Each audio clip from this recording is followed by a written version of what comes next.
Welcome,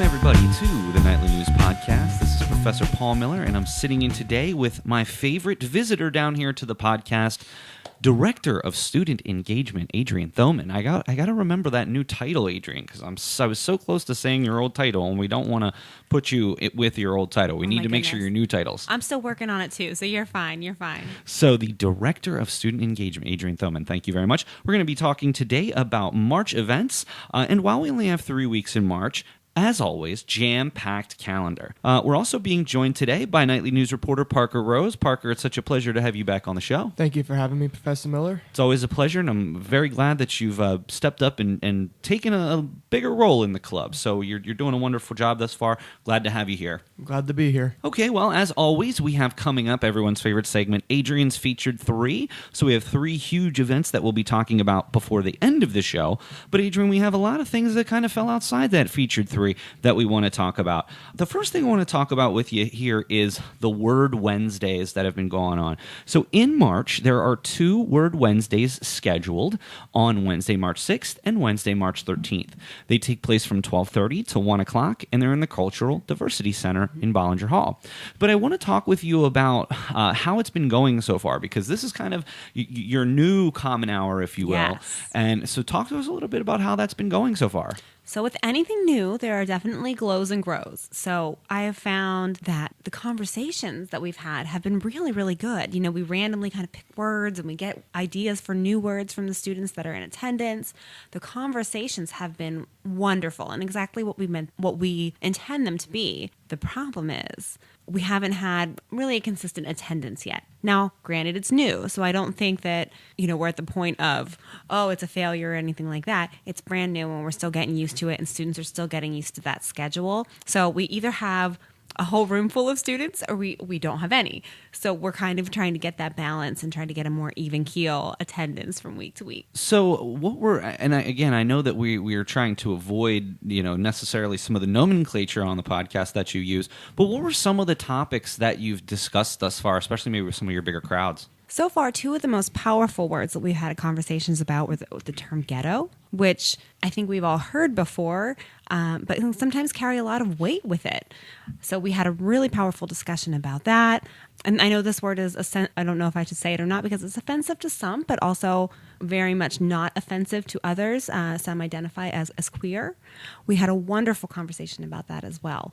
And again, that's a word that has really changed over the decades. At one point, it was quite offensive and still is quite offensive to a lot of people. But newer generations have been using that word, kind of reclaiming it and identifying as such. So I think that's what's interesting about some of these words, Adrienne. Not only are you looking at sort of the history of the word, you're looking at what it means in modern day, but you're also looking at words that in that particular case is a word that's really evolved over the years. And maybe certain generations might take offense to it, whereas newer generations may not, or vice versa. I mean, I'm sure there's some terminology that was used much differently decades ago than it is today. So I think that that's sort of an interesting component of these Word Wednesdays, is that you're analyzing the word and what it meant to people, what it means to people, and how maybe that's changed over the years. So I think that's really cool that you are really taking a strong look at some of these very powerful words, as you mentioned.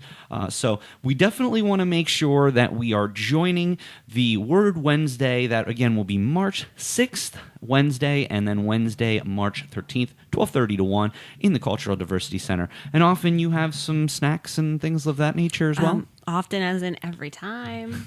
well, I didn't want to, put you out on that. So the Nightly News, one of these last 2, we promised that we're going to be able to we're going to be holding our meeting there that week because we do want to support you.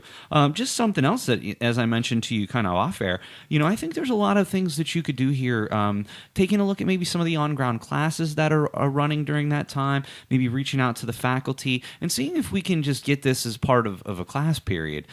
Because I do think that what you're talking about does have a lot of value to a lot of the classes that we have, and I think that would be something that might be able to be done here, hopefully in the near future. So we hope to get some more people to Word Wednesday. Absolutely. There's such a benefit to it, and to be able to be in that, we really position it as a safe space I know I was nervous saying the word here on the podcast, but in that room, it's a safe space. We say the language, we use the language respectfully, of course, but really talk about the proper opinions, the views that we all have. It's been very powerful. Awesome. So is this something you see continuing? And if so, how are you going to be rotating these words? Or do you think that there's enough words that you can talk about that'll take you a while? Oh, we have a lot of words. And to be honest, every time that we have a session, we invite the students that are participating to put more words in. So we have quite a list growing, and we randomly pull one out of a cup every week. So. Oh, okay. I think that the randomness actually makes it quite unique. All right. Well, Adrienne, the second thing that I wanted to talk about is baseball. We just wrapped up our basketball season. Parker, you did a wonderful job with the basketball team this year. I enjoyed my time broadcasting the games, and actually, every single one of them was quite a success. We did have one occasion where the stream didn't work properly, but we still recorded the game, still commentated the game, and we got that up the next day.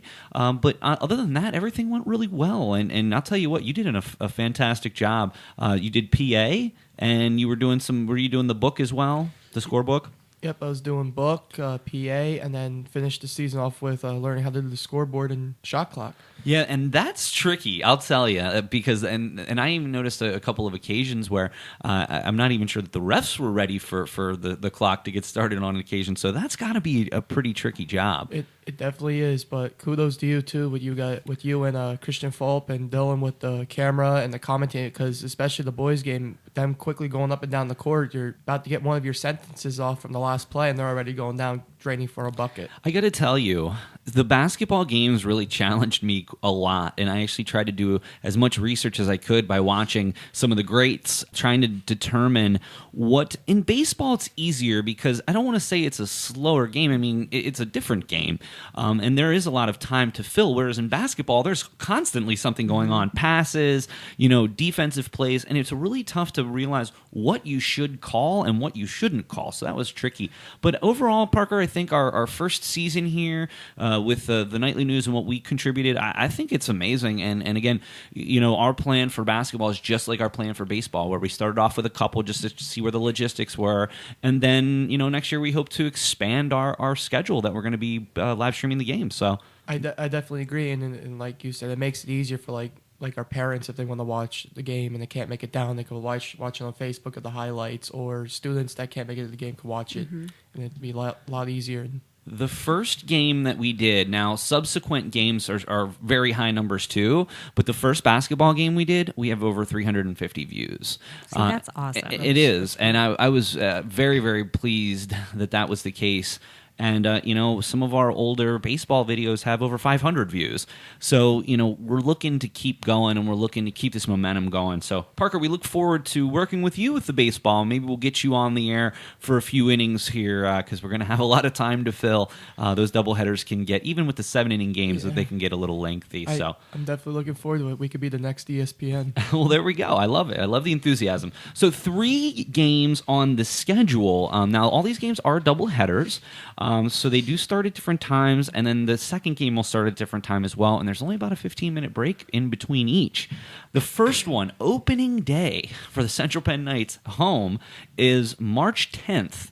Now, we did have Coach Bob Stern on last time, and he said that he is cautiously optimistic that March 10th game will happen. It really just depends on the field conditions. Yeah. Baseball is so dependent on the weather, the fields. Yep, and so we're hoping that maybe we can get a couple of warm days to try to melt some of this stuff, and so the field's not super soggy. So hopefully opening day will be Sunday, March 10th, and of course you can tune into YouTube. I'll be there with bells on for that opening day, so I look forward to that. Also, March 16th, that's a Saturday. There's a men's doubleheader there for at 12 and 12:30, and then also on Tuesday, March the 26th, there'll be a doubleheader at 2 and 4. So many opportunities. Those games will be played at Lawton Field in Harrisburg, just off of Derry Street, just off off the Derry Street exit, and it's a nice field, and we're going to have a lot of fun. So definitely keep those on your calendar as well. Adrienne, I know that in the past you've done the van to basketball, and that's a lot more convenient. If you would get some students that'd be interested in going over, would you consider doing a van for baseball? I would love to. The problem is it always depends on the van and the driver. So as long as the driver, who's most often me, and the van's available, I'm hoping to be at the games anyway. So if I'm going to be there, heck yeah, let's fill it. Let's get all the students there. I love it. Okay, so one final thing we want to chat about before we get into Adrienne's featured 3 today, and that's something that we have going on with the Nightly News. The Nightly News so far has done 2 speaker series events. The next one will be on Thursday, March 21st. That's Thursday of our final week. And this is with local legend R.J. Harris from WHP 580. He's going to be coming and talking about some different words of wisdom from someone who's been in the business for a long period of time. I'm just so honored to have him. Previously, we had Bob Hauer and Glenn Hamilton. Both of those were very, very well attended. If anyone out there listening is interested in coming, please email me at paulmiller@centralpenn.edu just so I can get a count for food, because we are probably going to be having anywhere from 30 to 40 people. So I just want to try to get a sense of how much food I need. But that's from 12 to 1. So I know that some people may have class. The 12 to 12:30 is really just kind of a meet and greet, chance to get something to eat, and then the program from RJ will be during our common time from 12:30 to 1 o'clock, and hopefully he might be able to stay afterward and answer any questions anyone has. So if anybody would like to join us for the Nightly News Speaker Series on Thursday, March the 21st, please email me, paulmiller@centralpenn.edu, and we'd love to have you. I'm coming. I just changed my dentist appointment so I can come. I appreciate it, and honestly, this is something, at this point it seems like we're doing it every other term, because we do provide food for everybody, and that can get a little expensive. So every term was a little tough, but we do plan again on having this in the summer term as well. So no, we won't have one in spring, but in summer term, we will find someone else from the local media to come join us. So looking forward to the Nightly News Speaker Series on March 21st.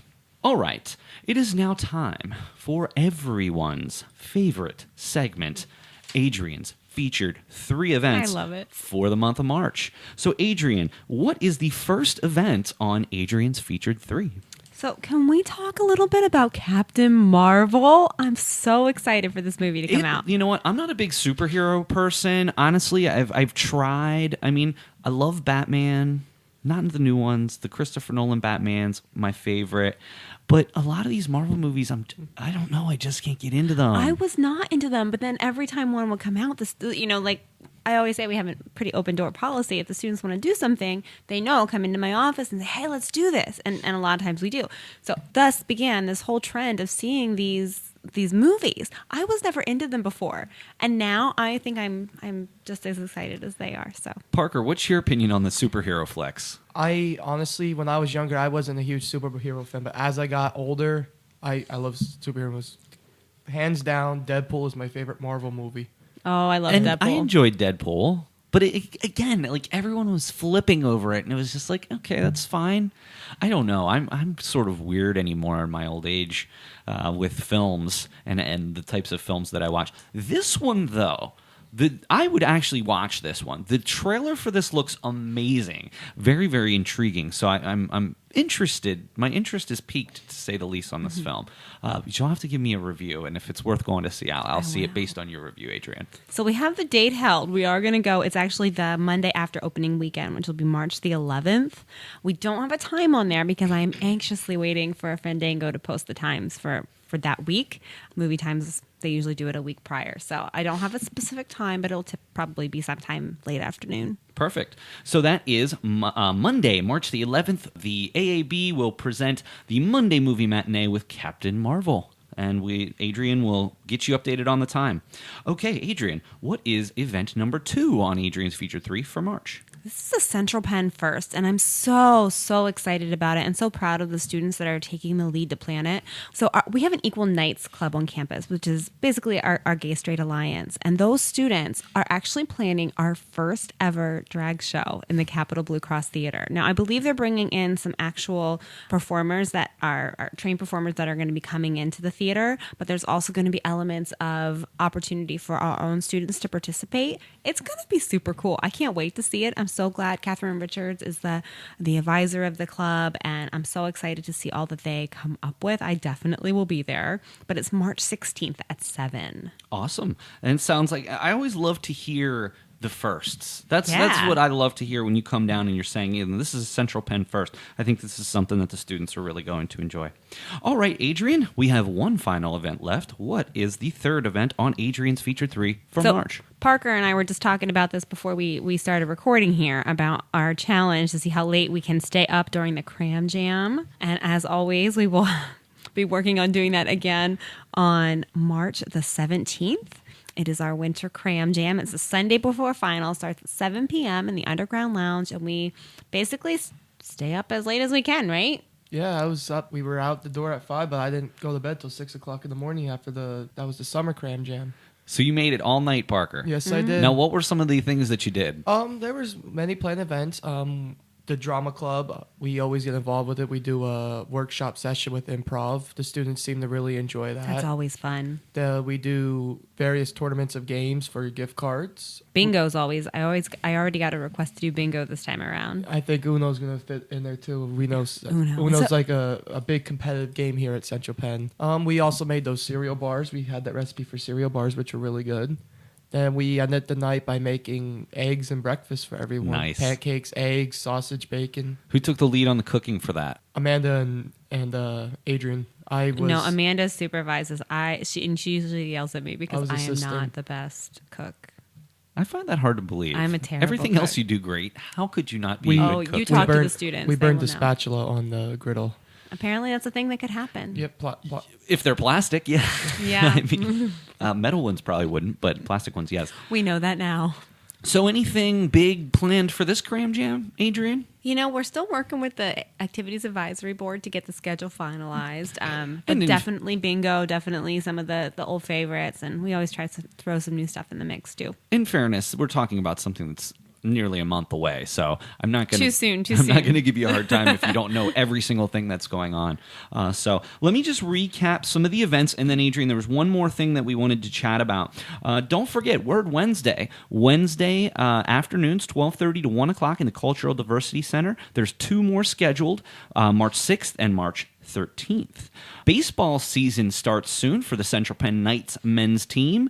Home games March 10th, March 16th, and March 26th. That'll take place at Lawton Field off Derry Street. Also, the Nightly News Speaker Series, that's going to take place on Thursday, March 21st. That's an ATEC 200 from 12 to 1. Please RSVP to me, Paul Miller at centralpenn.edu. Adrienne's Featured 3 starts off on March 11th with Captain Marvel. You can email Adrienne for more information on that. You have the Equal Nights drag show that will take place on Saturday, March 16th from 7 to 9 p.m. And then, of course, the Finals Week tradition, Cram Jam, from 7 p.m. on Sunday, March 17th to 5 a.m., although I'm sure it's not required that you stay the whole time. No. So you do have a lot of people that come and go, and certainly people that can't make it till 5 o'clock, which is understandable because I probably couldn't. So, all right, so tons of things to do in the month of March here, even with just the 3 weeks until our break. So, I mean, if people aren't getting involved, it's really their own fault, Adrienne. Well, you said it, not me, but I agree. One more thing we did want to just talk about before we get out of here on the podcast today, and this is something that's coming up on April 27th through the 29th. It's the Women's Leadership Retreat. Is this the 3rd annual, Adrienne? Oh, my goodness. I think it's the 4th. The 4th annual. Yeah. I don't want to sell you short a year, but this is something that you've been a part of ever since the beginning, that many others here at the school are. You just want to put a quick plug out there, or if anyone wants more information, they can contact you? Yeah, so definitely, ladies, any self-identified females in the room, please come and talk to us. This is honestly, when I think of the experiences that I get to have as in my role here at the college, this is one of those weekends that truly just always hits the mark for me. It really solidifies everything that I feel like my mission's about. Like, I love it. Having the opportunity to connect with all of our female leaders here on campus. We have so much fun. Like, we learn, we have amazing other women from the community and from campus come in and educate us and share their stories. And then along with that, we also go hiking and horseback riding and get on the high ropes, and we have talent shows and popcorn and movie nights, and we just have an amazing time. And I'm so blessed every time we go. I feel so lucky to share it with our girls. So well, and I've talked to some students who have gone before and really said that it's life-changing.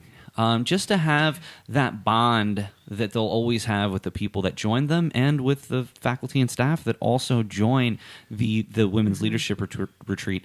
And honestly, when you hear someone say that something's life-changing, that's a great thing, and that really helps show you that the time that you're spending away, which, you know, this isn't necessarily part of your job description that you're doing this, it makes it all the worthwhile. Because when you hear that someone's life potentially could have been changed from some time you spent with them, I think that's extremely profound, Adrienne. Oh, that's powerful. That makes me like, that's what it's all about to me. And I have to give a shout out to Megan Peterson, who's been my partner in crime with the retreat since the very beginning. So I'm so thankful every year to get to team up with her as well to make this happen. And one thing I noticed, like with retreats, women or men, it helps build social ability skills and teamwork. Because like Adrienne said, you do activities that could help build teamwork and could kind of builds trust. Because I remember back in the day, I used to go on retreats with like a whole bunch of people and helps build a lot of trust with people and social, and it's a good time to spend time with people. So it's definitely a recommendation to go. Fantastic. And we have not forgotten the fellas. One of these, we keep talking about the opportunity to do a men's retreat. It has not been forgotten. We have to find the right kind of connection of people to make that happen, but we didn't forget about you guys either. Well, we'll hold you to that, Adrienne. All right. All right. Well, that's it for another Nightly News podcast. But stay tuned. We are going to be joined by Janet Bixler to talk more about the Coffeehouse series. So that'll be right up after the break. But for us, I just wanted to thank you, Parker. And Parker, you'll be sticking around and joining us. And of course, I want to thank everyone's favorite guest, Adrienne Thoman. Adrienne, thank you so much for being here today. Thanks for having me. All right. Well, like I said, Parker and I will be back with Janet Bixler, talk more about the Coffeehouse series on the other side of the break. So stay tuned. Hey guys, it's Community Relations Coordinator Curtis Volker, and you're tuned in to the Nightly News Podcast. Welcome, everybody, to the Nightly News Podcast. This is Professor Paul Miller, and we are being joined today by the Theater Director of the Capital Blue Cross Theater at Central Penn College, Janet Bixler. Janet, welcome back to the show. Thanks for having me. Of course. Also being joined here by Parker Rose and Brianna McCoy. We have the President and the Vice President of the CP Players. So welcome back to the podcast, both of you. It's good to be back. Thank you. Hello, Miller. So we have a lot of really awesome things to talk about today. Something very, very unique and innovative in the theater coming up on March 7th and 8th from 7:30 to 9:30. That is a Thursday, Friday. It is Searching for Happiness at Theatrical Coffeehouse. So first of all, just as kind of a quick overview, the Blue Cross Theater will be transformed into a coffee house complete with coffee, tea, and a hot chocolate bar, pastries, fruit, and other goodies. The audience will be entertained by a professional musician performing original music, local published authors and poets reading excerpts from their new works, and actors bringing to life moments from the classic Fahrenheit 451 by Ray Bradbury. So, Janet, first of all, this is very unlike anything that you've ever done down at the theater. I know, right? So the question on everyone's minds is, why did you decide for this particular event to go in this direction? Well, because historically, the idea of a coffee house or a night of authors reading work was tossed around for a couple terms or more. And I had just finished a pretty big season with Reclaiming My Time and the fourth student-created play. And the thought was I would plan something that was theatrical, but wouldn't require a lot of rehearsals or a lot of production value. And so kind of making it a production in the theater, but low maintenance for myself. Well, and not only that, we just completed the wildly successful Vagina Monologues, which we can talk about later in the show. And that's what I was actually talking with Parker about just before you got here, is you went from one large production in the Vagina Monologues, now 2 weeks later, you're going to be right back at it with the Theatrical Coffeehouse. So is that proving to be challenging, the fact that there's not as much time between the shows? Well, yes. It's much more challenging than I thought it would be, because the Vagina Monologues is required to be a staged reading. Eve Ensler, who created the show, has many rules, and one of them is that it must be a staged reading, which means the actor doesn't have to memorize, which means the rehearsal period is much lighter. And because you're not really doing blocking, and you're not developing characters either, because you're reading works and you're honoring the women whose stories they are, and you're bringing them to life. So it's minimal rehearsal. It's just that we had 15 people in the cast. So there were days where I had 3 hours of rehearsal, because I would do an hour with one person and then an hour with another person. So that actually did become more time consuming than I expected it to. And then there's always the back end of the production that takes time, the putting the program together and promoting it and all that stuff. And then the coffee house, I also thought was going to be a lot less time intensive, because it's authors coming in reading their work. I don't have to rehearse anybody. And that has been the case, and that's been okay. But the promotion of that has been pretty demanding, because, the local community, when they think about going to the theater, they're not thinking of going to a coffee house, and they're not thinking of going to a coffee house that has a theatrical arc to it, which means it's not a coffee house where you come. Ideally, you're going to come right at 7:30 and stay all the way to 9:30, so you experience the arc of the theme, searching for happiness. But typically people go to coffee houses and they come and they go and they chit and they chat, and I don't want either of those things, the coming, the going, or the chitting or the chatting. I love it. So where did you come up with the theme for this? You mentioned it's called Searching for Happiness. When you're looking for authors to read their work, is there a specific theme in their work that you're looking for, or how did this theme come to be? It actually came late, and it just happened to work. So I put out the call for local authors before Christmas. And I started to get feedback from local authors that wanted to read their work. That was great. And I was just going with whoever basically contacted me that could do the dates, and that they were published, and it wasn't just something sitting in a notebook. And I was just kind of working with what I got. And then when I got our actors together to work on the Ray Bradbury Fahrenheit 451, and that's a pretty layered book. And if we were to perform it, it would be a 2-hour play. But we only have technically 20 minutes in the 2 hours of the event to share important moments from Fahrenheit 451. So when I got together with the actors and we started talking about, what moments do we want to share from 451 that is poignant and practical and appropriate for a coffee house with authors and poets. And there is a thread throughout Fahrenheit 451 where the main character, Montag, is searching for happiness.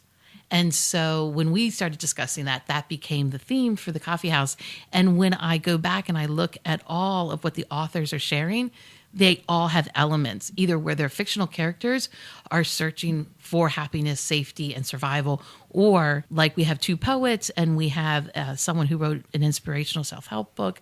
We have someone who he's a retired wildlife conservationist, and it was his search for happiness to get that job. And then once he retired, almost immediately, he wrote his memoir. I mean, so his whole life to get that job was coming to his most happy place. And then his memoir is of all the experiences he had. And throughout that, so they all relate to searching for happiness. But the best part is, because it's a theatrical piece, and no pun intended, because it's a coffee house and we're having authors read books, but it's bookended by our professional musician, Daryl Snyder, out of Lancaster.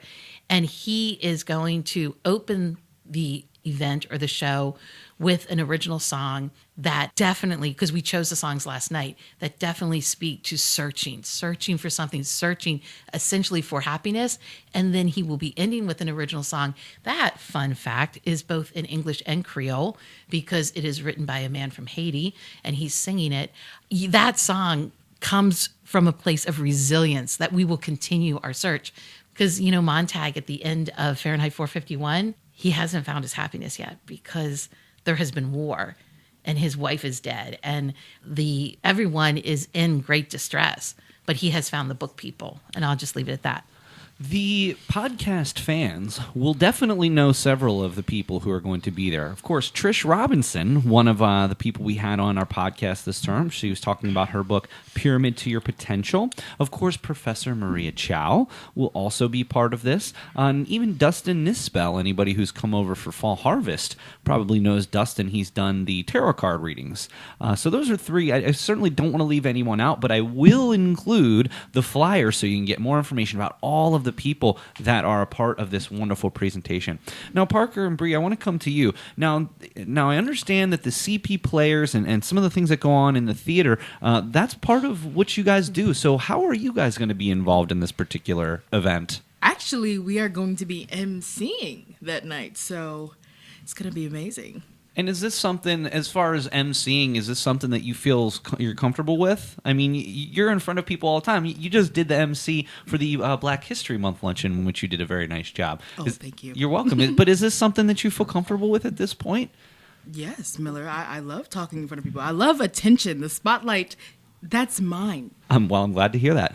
Parker, what are you going to be doing with the show? I also found out I'll be emceeing as well. This will be my actually first time being an MC for a show, and I'm actually really excited because I'm kind of like Bree. I like speaking in front of people. It helps build skills. You know what's interesting about this, guys, is that when you talk about feeling comfortable in front of people, this is something that people in the community, when they're looking to hire individuals, doesn't matter what field, that is something that's going to be very, very valuable to you in the future. So being able to talk about that, even though, Bree, I know you're going for business, Parker, I know you're going for accounting, even in those businesses, there are going to be occasions where you're going to have to talk in front of people. And if you can show that on a resume, that is fantastic. So we're looking forward to that. Well, Janet, I want to come back to you and ask you a quick question about some of the refreshments.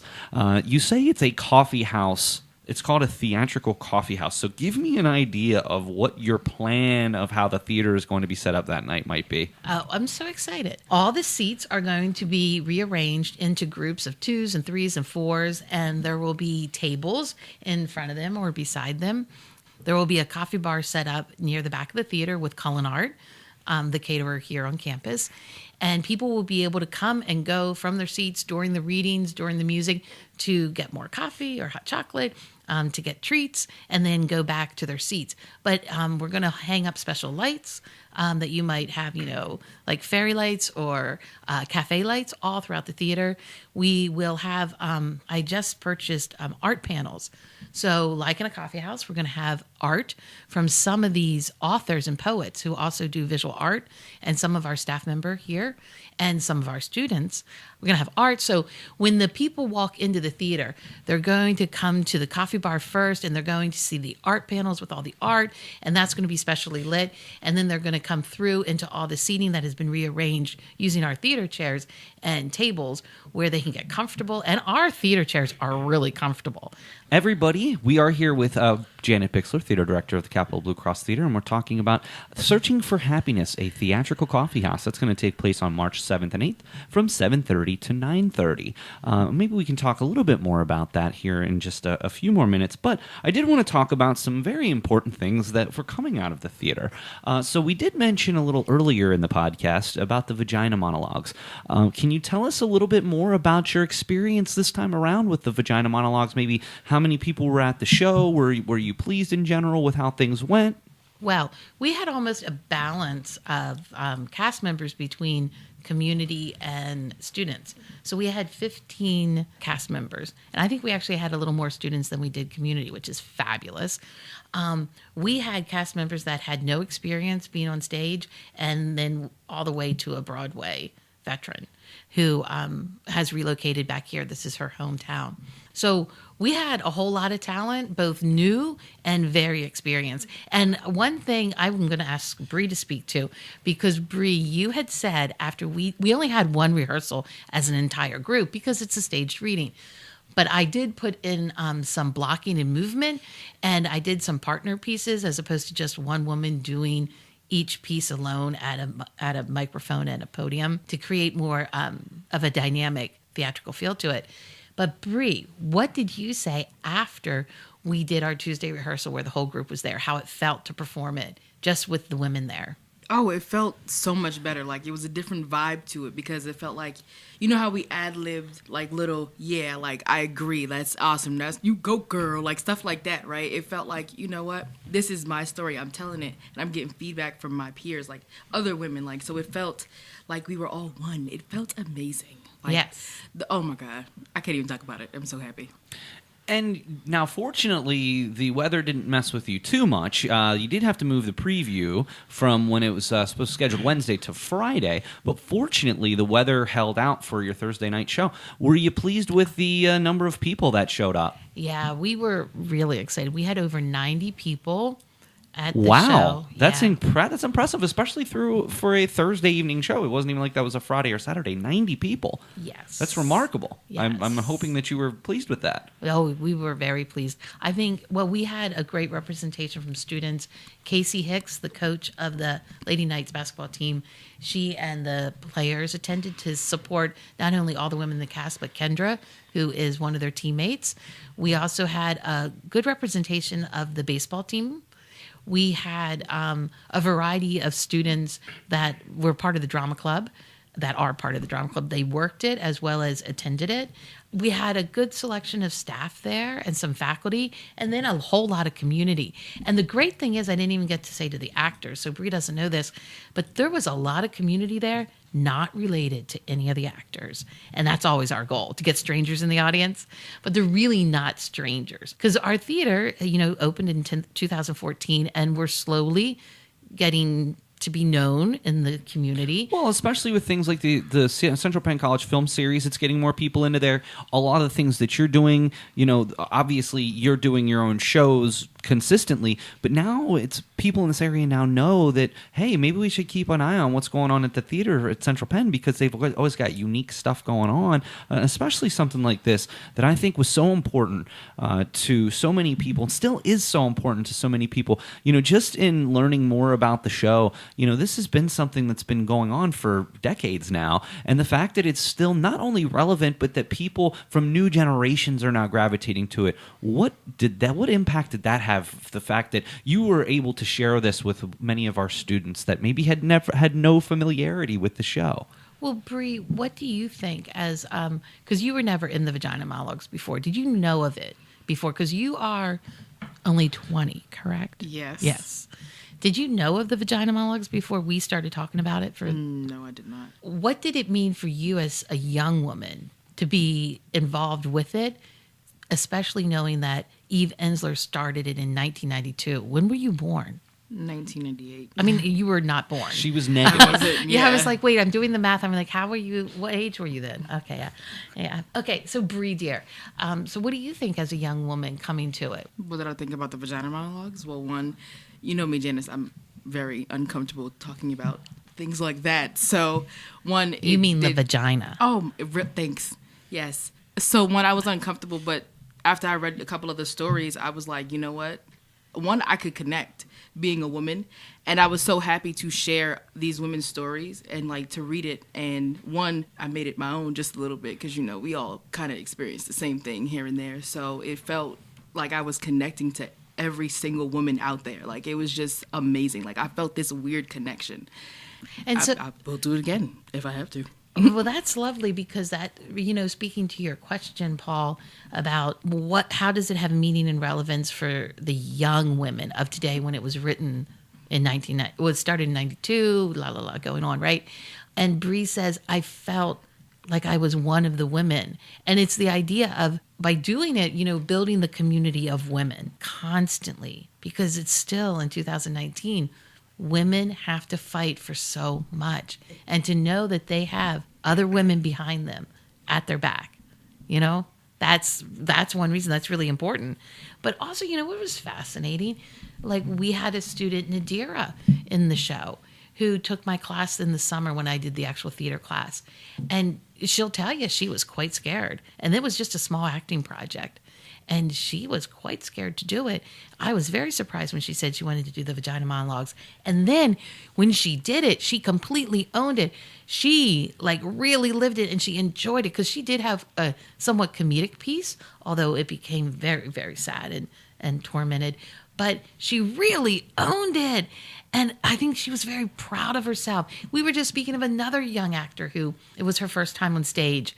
She had a great partner. It was a partner piece, and it was not an easy piece because it's the moaning monologue. And our young actor, there was some intimidation, but she was really, working on it. And she worked with this other actor who is quite gifted. And then in performance, the young actor, she just really allowed herself to be fully invested. And she walked away very proud of herself, very confident, I think, as a woman and as an actor. Well, Janet, much congratulations from the Nightly News to have the very, very successful Vagina Monologues, and certainly looking forward to the Theatrical Coffeehouse, Searching for Happiness, on March 7th and 8th. One more thing that I wanted to chat about before we get out of here, that is you just have recently announced dates for the student-created play. That will be June 6th, 7th, and 8th, with evening performances on the 6th and 7th, and a matinee on the 8th. So talk a little bit about what that is, maybe when you're going to start looking at rehearsals or tryouts for that, if you will. So what do you have coming up for the next student-created play? Well, the theme is Lost and Found, and the information meeting is March 13th. It's a Wednesday. And it would be great, people who, students and alums who are interested in doing the student created play should come to the information meeting because they will learn about the rehearsal commitments and they will learn about the theme, and they will also learn about the process of what we go through to create the student created play. And I think Bree and Parker, who are with us, they were just in the 4th student created play. They can speak to the process of creating it and the reward of going through the process. So tell me, guys, what was just maybe the process that you went through for the last student created play? Parker, would you like to speak first? Go ahead. Last student created play was actually the first piece of I ever acted in. Like, I was in drama club in high school, but I was more towards the stage crew. And when Janet said about the theme for the last student created play, which was in the middle, I immediately thought of a story as a first responder. Professor Miller, you were there, so you... And it was very, very heartfelt, your performance, that's for sure. And leading up to it, I realized when coming to a student created play, I'm going to take a page from Julie Chen, who is a host of Big Brother. Expect the unexpected. Expect audibles. In creating pieces of student-created work, the things that you wrote down of what you want to do in your play, don't expect to go through because there's always changes. I couldn't count how many times that me and Janet worked to change my story to make it than what it was when we first initiated the idea. And yes, there was some stressful moments in it, but overall, the work we all put into it, I think it was probably one of the best student-created plays. That's from what I heard from community members and audience members saying this was the best one we have ever seen. It was terrific. I really give you guys all a lot of credit. Bree, what was your impressions from developing your story in the student-created play? Okay, well, let's talk about it.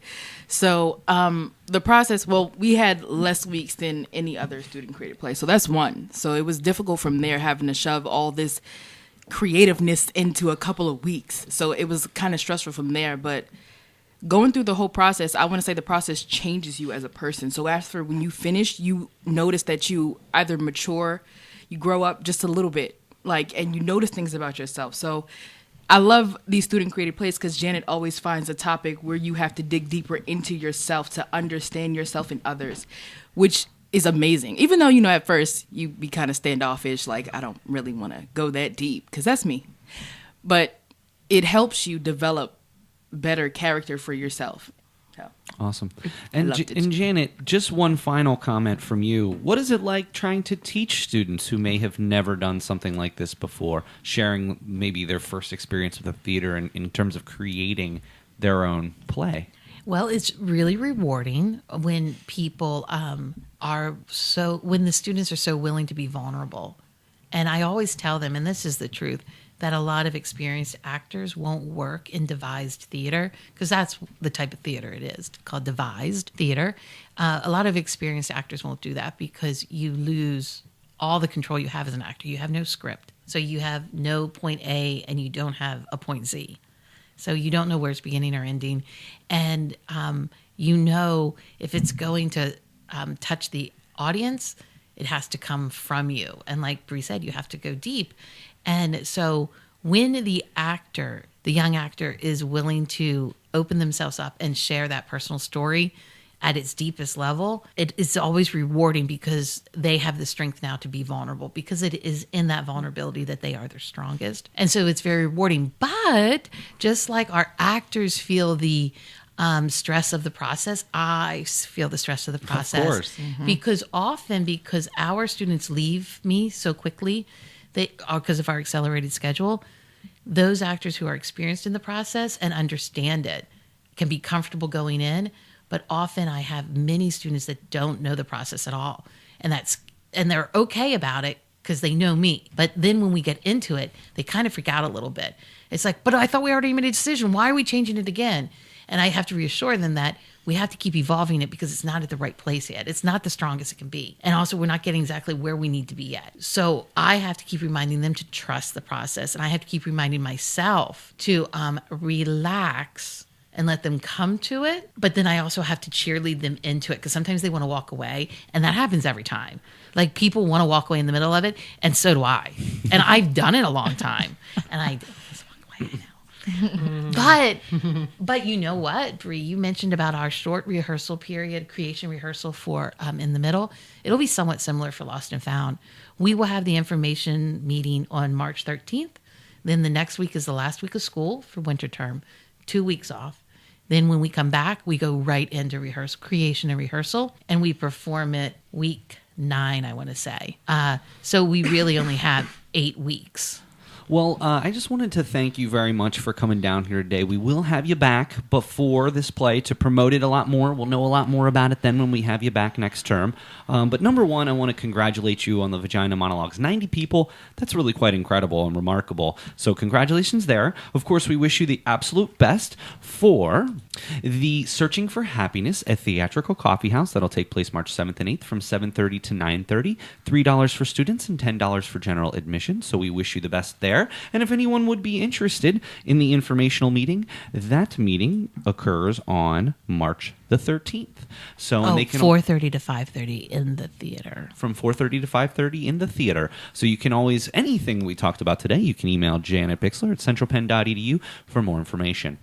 All right, well, I just wanted to thank everybody for coming down here today. It's always a pleasure. So for the Vice President and President of the CP Players, Brianna McCoy and Parker Rose, thank you very much for joining us. Thank you for having us. It was a pleasure being here, Professor Miller. But of course. And for Theater Director Janet Bixler, always a pleasure to have you down. We'll have you back in the spring term, talk more about Lost and Found. Well, thank you so much for having me. You're quite welcome. All right, everybody, that's it for another Nightly News podcast. For Brianna McCoy, Parker Rose, and Janet Bixler, this is Professor Paul Miller, and we will catch you next time on the Nightly News podcast.